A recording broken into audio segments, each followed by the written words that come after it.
चिंतामणी आश्रमात वेगवेगळ्या ठिकाणाहून साधू सत्पुरुष संमिलित झाले होते.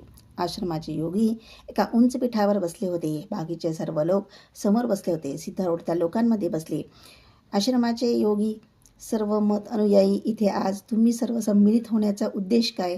आत्मा म्हणजे काय याची चर्चा करायला आला आहात? आत्मा म्हणजे काय असं मी विचारतो, एकाने सांगावे. चार्वाक पंडित, तुम्ही पहिले सांगा. स्वामी, सर्वांना देहात मी अशी बुद्धी राहत असल्यामुळे देहच आत्मा असं मी प्रतिज्ञापूर्वक सांगतो, असे चार्वाक मताच्या एकाने सांगितले. योगी गालातच हसत, बरं नैयायिक मतपंडित, तुमचा अभिप्राय काय असं विचारलं. स्वामी, सगळे माझं शरीर म्हणणारे पण मी शरीर असं म्हणत नाहीत. मी जातो, मी येतो, मी देतो,